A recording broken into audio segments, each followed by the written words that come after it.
اسرائیل کی اسٹیٹمنٹ کو اس کے اگر ہم کانٹیکسٹ میں دیکھیں تو یہ یونائٹڈ نیشنز کی جو ہیومن رائٹس کی باڈی ہے اس کے اندر ایک یونیورسل پیریوڈک ریویو ہوا ہے، اور یہ جو اسٹیٹمنٹ دی گئی ہے یہ وہ ریویو ہے پاکستان. حالانکہ باقی ملکوں نے پاکستان کے ہیومن رائٹس ریکارڈ کی تعریف کی، صرف اسرائیل وہاں پہ پڑ گیا. نہیں، اس میں جو ہے یہ بہت امپورٹنٹ ہے یہ جاننا کہ اس باڈی کا انڈیا ممبر نہیں ہے، اس لیے انڈیا وہ نہیں اسٹیٹمنٹ دے سکتا. پاکستان ممبر ہے، اور پاکستان کو بھی اس کی ضرورت پڑتی ہے کہ جب یہ ریویو دیتا ہے کسی ملک کے اوپر تو وہ ریویو اسی طرح کے آتے. اس کو ایک روٹین کا ایک یونیورسل پیریوڈک ریویو سمجھنا چاہیے، اس سے زیادہ اس کی کوئی افادیت نہیں ہے، اور نہ ہی یہ کسی اپوزیشن پارٹی کے لیے یا کسی اور کے حقوق کے تحفظ کے لیے دی گئی ہے. یہ اسٹیٹمنٹ ایبسولوٹلی ایک روٹین کا پروسیس ہے جو UN میں ہوا ہے.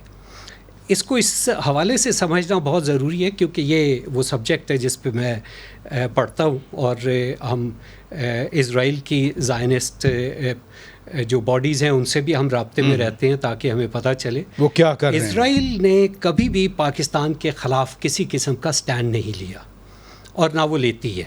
ان کے جو اسی لیے یہ بیان پاکستان میں بڑا عجیب محسوس کیا گیا کہ آخر اب کیوں. میں یہی بتا رہا ہوں کہ یہ ایک یونیورسل پیریوڈک ریویو ہوا ہے، اس کے علاوہ اس کی کوئی اہمیت نہیں ہے. اگر ہم اس کو اتنا پبلک ڈیبیٹ نہ بنا دیں تو اس طرح کے ریویو پاکستان پہ آتے رہتے ہیں، اور پاکستان بھی دیتا رہتا ہے. اس لیے اس کی پولیٹیکل امپورٹنس کوئی نہیں ہے کسی بھی قسم کی. اسرائیل کے نزدیک بہت ضروری ہے کیونکہ اسرائیل پاکستان کو یہ سمجھتا ہے کہ یہ اگر پاکستان تسلیم کر لیتا ہے تو پاکستان جو ہے ایک لیڈرشپ کی اہمیت رکھتا ہے مسلم ورلڈ میں.